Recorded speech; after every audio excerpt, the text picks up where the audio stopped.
Ever wished for a magical being, like one who could build you a palace, like overnight? Yeah, like snap your fingers and bam, new house. But Yeah. we're going into Iranian folklore today. To meet a creature that it can do that and more. More, much more.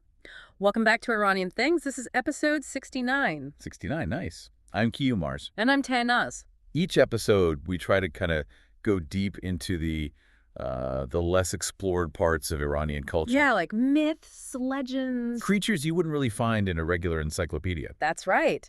Today's creature, the Korre-ye Daryāyī. For those of you who haven't been brushing up on your Farsi. It means the sea colt. Now, this mythical creature, it's kind of like a genie.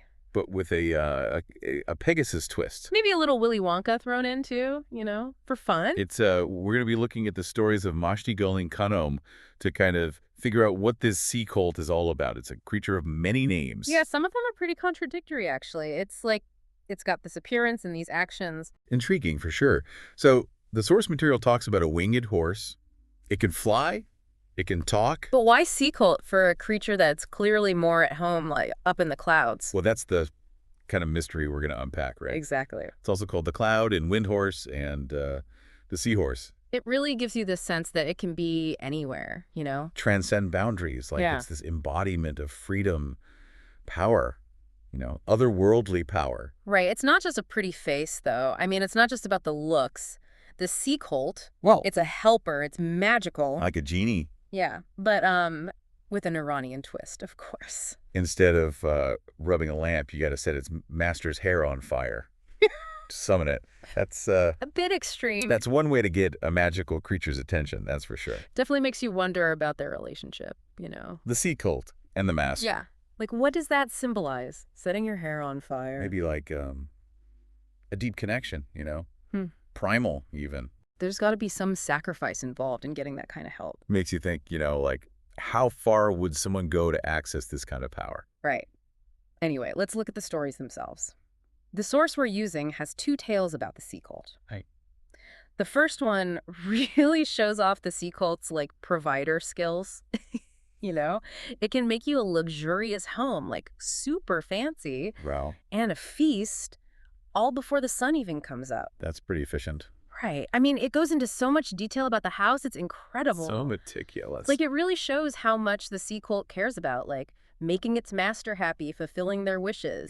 It's the ultimate wish fulfillment, No, security and abundance. Exactly. But it's not just about the material stuff. The story also shows the sea colt as a guide. Right. Like a wise advisor. It helps the hero. Through tough spots, Yeah. and against rivals. Yeah, it's like a reminder that real help, it's not just about getting rich. No, it's about support, guidance when you need it. Okay, the second story, this one's different. It's about a young boy having a tough time at home. And he escapes on the back of the sea colt. They end up in another land. And get this, he becomes the king. Talk about a life upgrade. That's a big change. It really shows how much power the sea colt has to, change your destiny, It's not just running away from problems. No, it's about, embracing the change, reaching your potential, even if it's unexpected. Totally. If you're liking what you're hearing about Iranian folklore, you know what to do. Hit that like button, subscribe, let us know in the comments. What other mythical creatures you want to hear about? So there's one thing we haven't talked about yet. It's kind of funny. The sea colt's diet. Oh, yeah. This is interesting. No hay and oats for this horse. It has a total sweet tooth. A magical horse that loves sugar.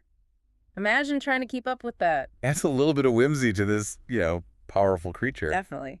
But it makes you think, why the sweet tooth? What's it all about? Good question. It's like even little details in mythology can have a deeper meaning. Right. Maybe it shows that the sea colt is connected to this, realm of abundance. Pressure, maybe. Beyond the everyday stuff. Well, maybe it's just that, even powerful beings have their simple joys. Speaking of powerful beings, this sea colt, it might remind some listeners of another creature from Persian mythology. The sea morgue. Yeah.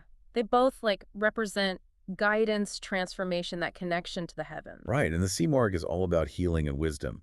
It adds another layer to how we see the sea colt as a helper. Totally. It's not just strong. It understands destiny.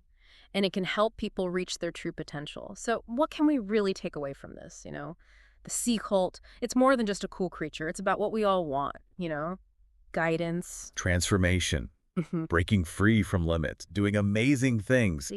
It reminds us that even when things are tough, there might be something out there, a force, like a sea cult, waiting to help us towards a better future. Maybe even with a sweet treat waiting for us at the end. That's a good thought. Well, we hope you enjoyed this deep dive into the world of the sea cult. If you want to learn more about the Sea Morgue and how it connects to other magical beings in Iranian folklore, Check out our playlist, Mythical Creatures of Iran. It's linked in the show notes. until next time. Keep exploring the wonders of Iran.